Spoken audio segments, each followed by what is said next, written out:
When my wife Jenny and I were first married, we were both still in school. I was at the seminary, she was in college, and so we were poor as church mice, right? Like all students are.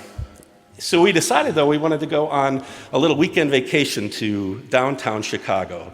So we saved up our money, and then I got on one of those sites back then where you could put on bids for hotels at an extra space. And I ended up getting one of the nicest hotels in Chicago for almost nothing. So we were so excited. We were going to go downtown, Magnificent Mile. When we walked into the lobby of that hotel, I thought, this is the nicest building I've ever been in, and wow, I am out of my class here, right? Everybody was kind of looking at me, at least I thought, like I didn't belong. Well, being students, you might get this. We couldn't afford to eat every meal out at those downtown fancy Chicago restaurants. So of course, what did I do? I packed a cooler. Yeah, had some stuff. Maybe that was why the people were looking at me. Who is the guy carrying the beat-up cooler through the 4-star hotel lobby, right? That might have been it. But yeah, it's this beautiful lobby, and I was right in the middle of it, and that's when it happened. My old cooler broke.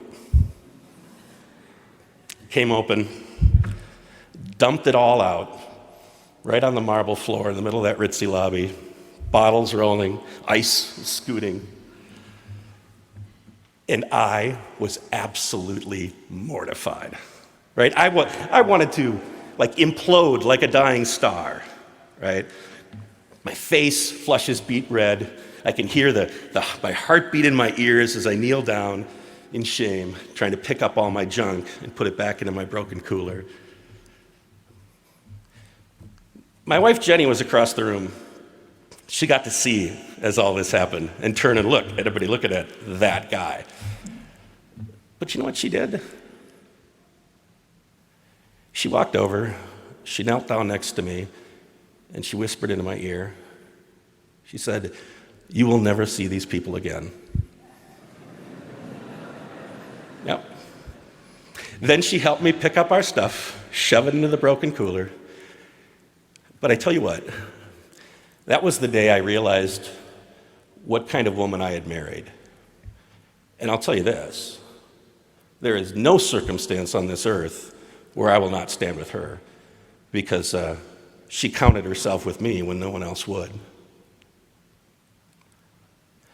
I want you to think about the sins of yours that you don't want anyone to see, that you keep locked up, hidden away, the ones that would make you ashamed. And think about those sins crashing out of the little case that you hide them in, all over the floor, in front of everyone. Everyone's watching, even Jesus.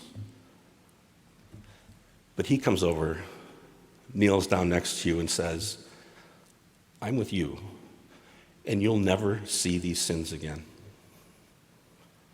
He counts himself with you when no one should and no one would. And that is why salvation is found in no one else. So stand up and be counted with Christ, regardless of the outcome, because you know with whom you stand.